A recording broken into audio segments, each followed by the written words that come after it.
জাহানারা বেগম মনমরা হয়ে বসে আছে, পাশে নীলুফা বসা। সেই সময় নীলুফার ভাই নিজাম সিকদার আসে।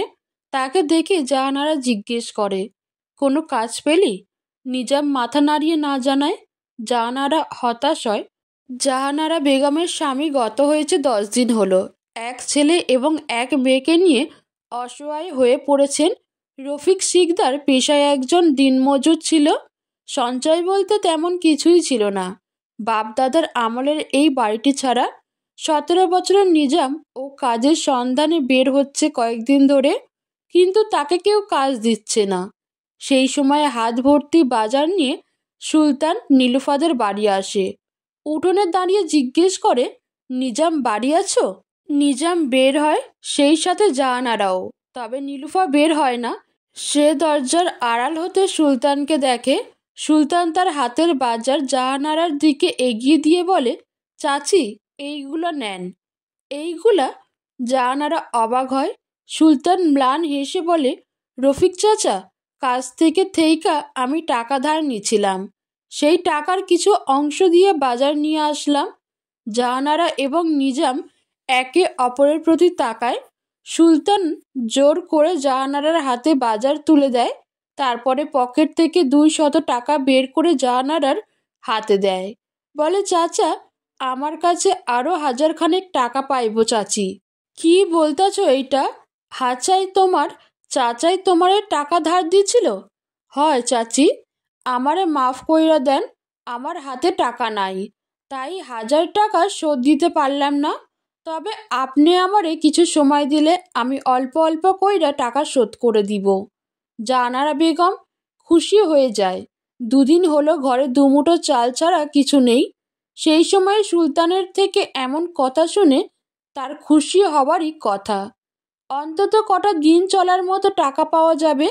জাহানারা হাসি মুখে বলে, আচ্ছা, তুমি অল্প অল্প কইরা শোধ করে দিও, তবে একটু তাড়াতাড়ি শোধ দেওয়ার চেষ্টা কইরো।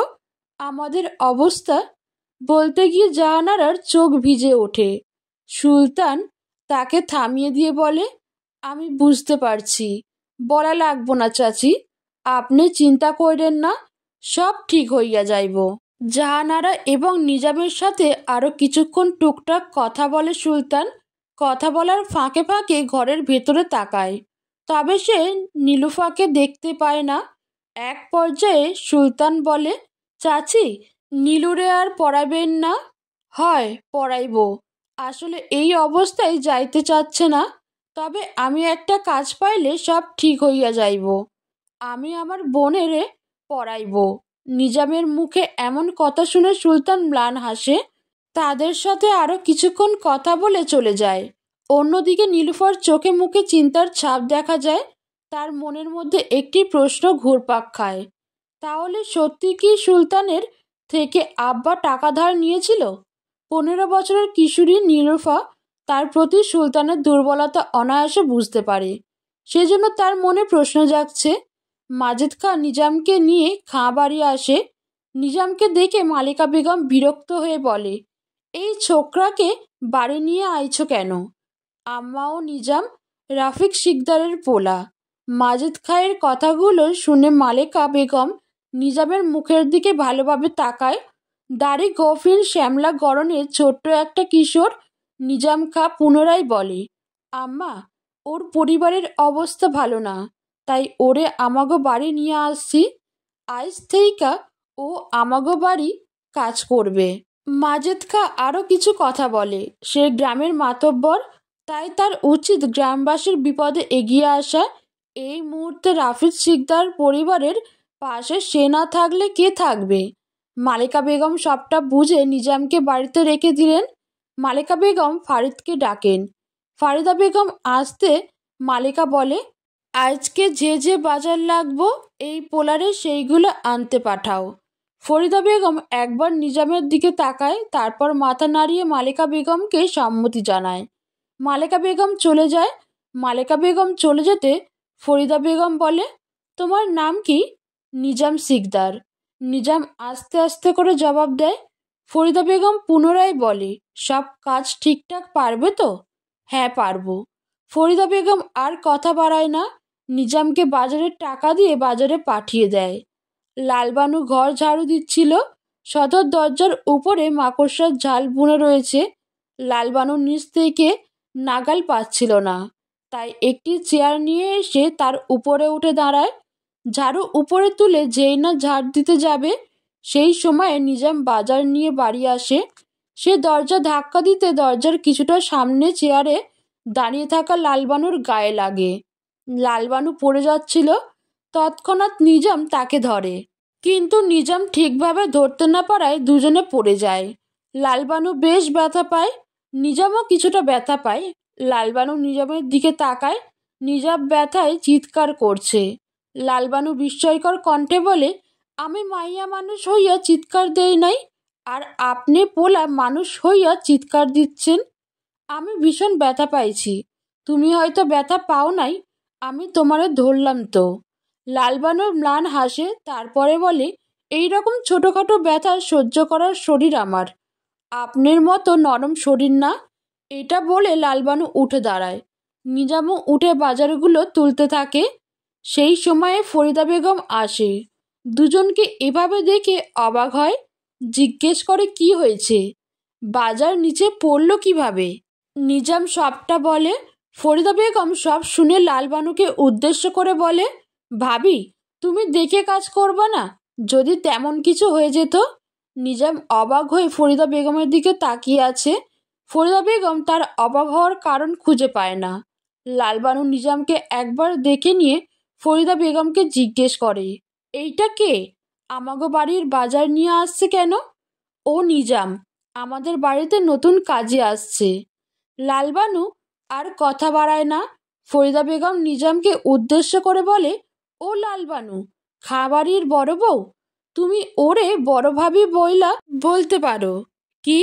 নিজাম আগের চেয়ে দ্বিগুণ অবাক। ফরিদা বেগম বলে, কি হলো? নিজাম জবাব দেয় না। সে লালবানুকে দেখে মনে মনে বলে, বড় বউ, মাজেদ খাঁয়ের বউ। নিজামের হিসাব মিলছে না। 32 বছরের মাজেদ খাঁয়ের স্ত্রী লালবানু, এটা তার বোধগম্য হচ্ছে না। ফরিদা বেগমের কণ্ঠে নিজামের ধ্যান ভাঙে। ফরিদা বেগম বলে, বাজারগুলো নিয়ে রান্নাঘরে আসো। নিজাম মাথা নাড়িয়ে রান্নাঘরের দিকে যায়। লালবানু তার কাজে ব্যস্ত হয়ে পড়ে। মাজেদ খাঁ নিজামকে তার ঘরে ডেকে পাঠায়। কিছুক্ষণের মধ্যে নিজাম আসে। নিজাম আসতে মাজেদ খাঁ বলে, এখন বাড়ি যাইবা? হ্যাঁ। মাজেদ খাঁ ম্লান হাসে, তারপরে বলে, আজকে যাও, তবে কাল থেকে বাড়ি যাইও লাগবা না। নিজাম বুঝতে পারে না। মাজেদ খাঁ সেটা বুঝতে পেরে বলে, আমার রাতে কিছু কাজ আছে, ওইগুলো করা লাগবো। তাছাড়া তোমারে আমি মাসে কয়দিন ছুটি দিব, সেই কয়দিন বাড়ি যাইয়া থাকবা। এমন কথাই হয়েছে তোমার আম্মার লগে, এতে তোমার কোনো অসুবিধা নাই তো? না। আচ্ছা, তবে আজ যাও। আর হ্যাঁ, তোমার আম্মারে বলবা কাল সকালে আমি তার লগে দেখা করতে যাইব, সে যেন বাড়িতে থাকে। আচ্ছা। নিজামকে যেতে বলে মাজেদ খাঁ। নিজাম ঘর থেকে বের হবে, সেই সময়ে লালবানু ঘরে আসে। নিজাম পুনরায় একবার লালবানু আর একবার মাজেদ খাঁকে দেখে নেয়। মাজেদ খাঁ 32 বছরের একজন পুরুষ। গায়ের গড়ন যথেষ্ট সুন্দর, তবে পেটে মেদ রয়েছে। দাড়ি গোঁফময় মুখশ্রী কিছুটা বয়স্কই ঠেকে নিজামের কাছে। অন্যদিকে লালবানু 12 বছরের সদ্য কিশোরী বয়সে পা দেওয়া এক নারী। উজ্জ্বল ফর্সা মুখশ্রী জুড়ে রয়েছে মায়া, এক মায়াবী মুখশ্রী। চোখগুলো ভাসা ভাসা, অধর কিছুটা সরু। এমন চেহারায় সরু অধর জোড়া মন্দ লাগছে না, বেশ লাগছে। আর সবচেয়ে আকর্ষণীয় যেটি, তা হলো লালবানুর অধরে নিকটে থাকা ছোট্ট কালো তিলটি। এই দুইজন মানুষকে কোনোভাবেই একসঙ্গে মেলাতে পারছে না নিজাম। নিজামকে এভাবে লালবানুকে দেখে মাজেদ বিরক্ত হয়ে বলে, তোমাকে আমি যাইতে বলছি। নিজাম তৎক্ষণাৎ মাথা নাড়ায়, দ্রুত পা ফেলে বেরিয়ে যায়। লালবানু তার যাবার পানে তাকিয়ে দরজা বন্ধ করে দেয়। মাজেদ খাঁ বলে, ছোকরাটা রফিক শিকদারের পোলা, ওর আম্মা অনেক অনুরোধ করলো, তাই কাজে নিয়ে নিলাম। ঠিক করছি না লালবানু? জি। লালবানু আস্তে করে জবাব দেয়। লালবানুর মুখে হাসির রেখা ফুটে ওঠে। এই প্রথম তার স্বামীর একটি কাজ তার পছন্দ হয়েছে। একজন মাতব্বর হিসেবে সে যোগ্য, সেটা প্রমাণ পেয়েছে তার কাছে। অসহায় মানুষের পাশে দাঁড়ানোর বিষয়টা সত্যি মুগ্ধ করার মতো। লালবানু এসব ভাবছিল সেই সময় মাজেদ তাকে কাছে টানে। লালবানুর মাথায় হঠাৎ প্রশ্ন জাগে। মস্তিষ্কে প্রশ্নটি ঘুরপাক খেতে লালবানু বলে ওঠে, আপনি আমারে বিয়া কেন করলেন? আমিও অসহায় বইলা। মাজেদ প্রশ্নটি শুনে মুচকি হাসে। তারপর বলে, তোমার কেন মনে হইল অসহায় বইলা বিয়া করছি?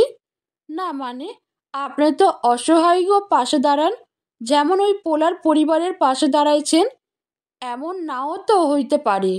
আমি নিজামের পরিবারের অসহায় বইলা নয়, অন্য উদ্দেশ্য তো তাগো পাশে দাঁড়াইতে পারি।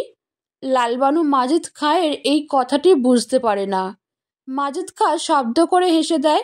তারপরে বলে, মজাও বোঝো না, মজা করছি। মজা হয়? তোমার লগে মজা করব না তো কার লগে মজা করব? বউ কও তো। লালবানু জবাব দেয় না। মাজেদ খাঁ তাকে আলিঙ্গন করে বলে, তোমারে বিয়া করছি কেন জানতে চাও? লালবানু মাথা নাড়ায়। এর অর্থ সে জানতে চায়। মাজেদ খাঁ বলে, তোমারে আমার ভালো লাগছে, মেলা ভালো লাগছে, কারণ তুমি সুন্দর। সুন্দর মায়া গো, আমার মেলা ভালো লাগে। মাইয়া গো? লালবানুর প্রশ্নে মাজেদ খাঁ থতমত খেয়ে যায়। কথা ঘুরিয়ে বলে, মানে তোমারে ভালো লাগে। জাহানারা ভীত হয়ে ঘরের এক কোণে বসে আছে। নীলুফা তার কাছে এসে অবাক হয়ে যায়। জাহানারা বেগমের কাঁধে হাত রাখতে সে ভয়ে কেঁপে ওঠে। আম্মা, কি হয়েছে? জাহানারা তার 14 বছরের ছোট মেয়ে নীলুফার দিকে তাকায়। তাকে দেখতে পেয়ে বুকে জড়িয়ে নেয়। নীলুফা কিছু বুঝতে পারে না। জাহানারা তাকে জড়িয়ে ধরে কান্না করে দেয়। নীলুফা ভাবে তার মায়ের বাবার কথা মনে পড়ছে, সেই জন্য কষ্ট পাচ্ছে। হঠাৎ নীলুফার নিজেরও তার বাবার কথা ভীষণভাবে মনে পড়ছে। নীলুফা স্কুলে যাওয়ার পথে সুলতানের সাথে দেখা হয়। নীলুফা তাকে শান্ত গলায় বলে, আমার আব্বা আপনাকে সত্যিই টাকা ধার দিয়েছিল? সুলতান জবাব দেয় না। সে মুগ্ধ দৃষ্টিতে নীলুফাকে দেখতে থাকে। নীলুফা জবাব না পেয়ে পুনরায় জিজ্ঞেস করে। সুলতান ম্লান হেসে বলে, আমি মিথ্যা বলবো কেন? আমার মনে হয় আপনি মিথ্যা বলছেন। নীলুফার কথার জবাবে সুলতান মুচকি হাসে। তারপর বলে, মিছা বইলা আমার লাভ? আপনার খারাপ মতলব আছে, সেজন্য মিথ্যা বলছেন। সুলতানের হাসি মুহূর্তে মিলিয়ে যায়। নীলুফা পুনরায় বলে, আপনার নজর ভালো না। এই নজর ভালো না খারাপ এইটা বোঝার বয়স হয়েছে তোর? সুলতান কিছুটা ধমকের সুরে বলে। নীলুফা ভয়ে মাথা নিচু করে নেয়। কোনো মতে সুলতানকে এড়িয়ে চলে যায়। সুলতান তার যাবার পানে তাকিয়ে বিড়বিড় করে বলে, 2 লাইন বেশি বুঝলে যা হয়। এর লাইন নারী মানে সর্বনাশা, বুঝে কম চিল্লায় বেশি, যার ফলে সর্বনাশ ঘইটা যায়। নিজামকে নিচতলার একটি ঘরে বিছানায় ঠিক করতে দেখে লালবানু থেমে যায়। দরজার সামনে দাঁড়িয়ে জিজ্ঞেস করে, এইখানে কি করেন? নিজাম লালবানুকে দেখে মিষ্টি এক হাসি উপহার দেয়। তারপর বলে, বড় ভাবি এইখানে আমি থাকব। আপনি এইখানে কেন থাকবেন? লালবানু বুঝতে পারে না। নিজাম লালবানুর দিকে দৃষ্টি রেখে বলে, আমাকে মাতব্বর চাচা সবসময়ের লইগা কাজে রাইখা দিছে। নিজাম পুরো বিষয়টা লালবানুকে বুঝিয়ে বলে। সবটা বলা শেষে নিজাম জিজ্ঞেস করে, বুঝতে পারছেন বড় ভাবি? না, পারি নাই। লালবানুর কথা শুনে নিজাম কিছুটা হকচকিয়ে যায়। এত সহজভাবে বলার পরেও বুঝতে পারেনি। পরক্ষণে লালবানুর কথা শুনে নিজাম বোকার মতো তাকিয়ে থাকে। লালবানু বলে, আমি বড় ভাবি হইলে আমার জামাই আপনারে চাচা হয় কিভাবে? নিজাম জবাব না দিয়ে চুপ করে থাকে। লালবানু তার জবাবের অপেক্ষা করছে। লালবানু তার দিকে তাকিয়ে দাঁড়িয়ে আছে দেখে নিজাম বলে, মাফ করবেন, বড় ভাই হইব ভুলে। লালবানু নিজামকে থামিয়ে দেয়। তারপরে বলে, আমি বোকা নই, আপনার চোখ মুখ দেইখা আমি বুইজা গেছি আপনি ইচ্ছা কইরা চাচা বলছেন। নিজাম কিছুটা চমকায়, মনে মনে বলে এই পিচ্ছির মাথায় তো মেলা বুদ্ধি, চোখ দেইখা হাঁচা মিচা বুইজা ফেলল। লালবানু ধীরে ধীরে নিজামের ঘরে প্রবেশ করে। নিজাম কিছুটা ভীত স্বরে বলে, আসলে আপনারে বড় ভাবি বইলা তারে ভাই বলাটা মুখে আসে নাই। আমার আপনাগো দুইজনরে দেইখা বাবা মেয়ে মনে হয়, তাই মজা কইরা বলছি। লালবানু প্রথমে জবাব না দিলেও পরে খুব শান্তভাবে বলে, মামি বলো তো, স্বামী বড় সম্পদ। সমাজ, নিয়ম রীতি, ধর্মকর্ম সবখানে রিয়ার মেলা মূল্য, মেলা গুরুত্ব। সে আমার চাইয়া যত বড়ই হোক, সে আমার স্বামী। আমাকে মধ্যে বিয়ার সম্পর্ক, একটা বিয়ার সম্পর্ককে অসম্মান কইরা কেউ কখনো বড় হইতে পারে না, আর অসম্মান কখনো মজা হয় না। লালবানুর এমন কথা শুনে নিজাম মাথা নিচু করে নেয়, নরম গলায় বলে, মাফ কইরা দেন বড় ভাবি, আর এমন হইব না। আমার মতো চাকরের এমন মজা করা উচিত হয় নাই। আমারে কাজ থেইকা বের কইরেন না, দয়া করে নালিশ দিয়েন না। আমি আপনারে চাকর হিসেবে কথাগুলো বলি নাই, সেই নজরে দেখলে আপনার এত বড় মজা করবার সাহস হইতো না, আমি সেই সাহস দিতাম না। এটা বলে লালবানু চলে যায়। লালবানু নিজের ঘরে এসে দরজা বন্ধ করে দেয়।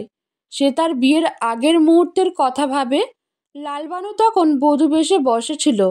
সেই সময়ে লালবানুর 7 বছরের মামাতো বোন এসে বলে, আপা, তোমার এক বুইড়া লোকের লগে বিয়া হইতাছে। কথাটি শুনে লালবানু কিছুটা ভয় পাচ্ছিল, এক পর্যায়ে কান্নাও করে দিছিল। সেই সময়ে তার মামি এবং আশেপাশের সকল মহিলারা তাকে বিবাহের বন্ধন সম্পর্কে বর্ণনা করে, স্বামী স্ত্রীর মধ্যে সম্পর্কে গুরুত্ব, স্বামী মানুষটা কত সম্মানের তার সম্পর্কে বলে। লালবানু এই বাড়িতে বিয়ে হয়ে আসার পর তার শাশুড়ি মালেকা বেগমও তাকে এসব বলছিল। সেই সাথে প্রথম 2 দিন যখন সে জ্ঞান হারিয়েছিল, তখন তার জ্ঞান ফেরার পর এইসব সম্পর্কে অনেক জ্ঞান দেয়। যদিও সে রাগি রাগি গলায় সব বলছিল, তবুও লালবানু সেসব বুঝেছে। সে তো অবুঝ নয়। লালবানু মনে মনে বলে, এই দুনিয়া যার বাপ মা নাই, তার জন্য দুনিয়াটা বুঝদার, তার অবুঝপনা মানায় না। সেই জন্য লালবানু তার পর হতে প্রত্যেকটা রাত কষ্ট হলেও সব সহ্য করে নিয়েছি। কেননা মালেকা বানু তাকে বলেছিল, স্বামীকে অখুশি করলে পাপ হয়, মস্ত বড় পাপ। লালবানু বসে বসে সেসব ভাবছিল। সেই সময় তার শাশুড়ি মালেকা বেগমের গলা ভেসে আসে। তিনি বলছেন, বাড়ির বড় বউ হয়েছে, বড় বউ, কোনো কাণ্ডজ্ঞান নাই, অকর্মা। আমারও বলি হরি কপাল, আমার কপালটাতেই এমন বউ জুটছে। লালবানু দ্রুত বের হয়ে শাশুড়ির কাছে আসে। লালবানু আসতে মালেকা বেগম বালতির পানি তার গায়ে মারে, তারপর বলে, কলঘরে পানির বালতি রাইখা গেছ, সেইটার যে ময়লা পড়তে পারে তা তুমি বুঝো নাই? এক বালতি পানি যে নষ্ট হইয়া গেল, এর দায় কেডা নিবে? লালবানু মাথা নিচু করে চুপচাপ মালেকা বেগমের কথা শোনে। আসলে লালবানু ভুলে বালতি রেখে চলে গিয়েছিল, সেই জন্য গাছ থেকে তাতে পাতা পড়ছে, তাই মালেকা বেগম এত রেগে গেছে। মালেকা বেগম বকাবকি করে চলে যায়। লালবানু দেখে পাশে ফরিদা বেগম দাঁড়ালো। লালবানু বলে, সামান্য ঘটনায় আম্মা এত রাইগা গেল কেন? ঘরে গিয়ে শাড়ি বদলে নাও। এটা বলে ফরিদা বেগম চলে যায়। লালবানু সেখানে কিছুটা সময় দাঁড়িয়ে থাকে। নিজাম এতক্ষণ সবটা দেখছিল। সে দেখে মালেকা বেগম এবং ফরিদা বেগম চলে যেতে লালবানু কান্না করে দেয়, তার চোখ দিয়ে অশ্রু গড়িয়ে পড়ে। নিজাম এগিয়ে এসে বলে, বড় ভাবি, আপনার ঘরে যাওয়া উচিত, আপনারে কাঁদতে দেখলে আবার বকবো। লালবানু সেখান থেকে চলে যায়। নিজাম তার যাবার দিকে তাকিয়ে থাকে, মনে মনে বলে, টাকা পয়সা দেইখা খাঁবাড়ির বউ হইলেন, এক বুইড়ার বউ হইলেন, এইসব তো সহ্য করাই লাগবো। মালেকা বেগম সকালের একটি ঘটনা নিয়ে সারাদিন বকাবকি করে গেল লালবানুকে। নিজাম এসবে বেশ বিরক্ত হলো। এক পর্যায়ে বলেই ফেলে, এক কথা কয়বার বলা লাগে। মালেকা বেগম নিজামের দিকে রাগী চোখে তাকায়, তারপর বলে, কি বললি তুই? চাচি, আমি আপনারে বলি নাই, আমার আম্মার এক ঘটনা মনে পড়ল, সেই কথা বলছিলাম। নিজাম কোনো রকম কথাটি ঘুরিয়ে দেয় মালেকা বেগমকে। মালেকা বেগম নিজামের সাথে কথা বাড়ায় না।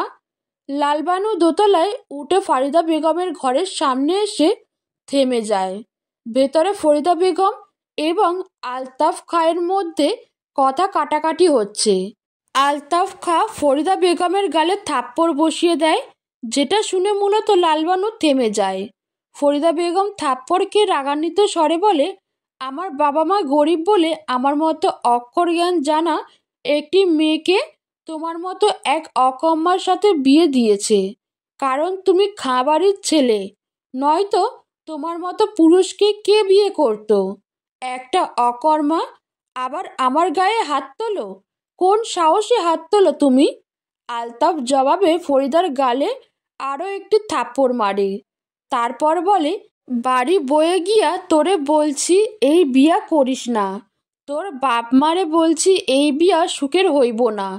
তাও তোর বাপ মা টাকা দেইকা বিয়া দিয়ে দিল, আর দোষ দাও আমারে? লোভ কইরা তুই আমার মতো অকর্মার গলায় ঝুলছ।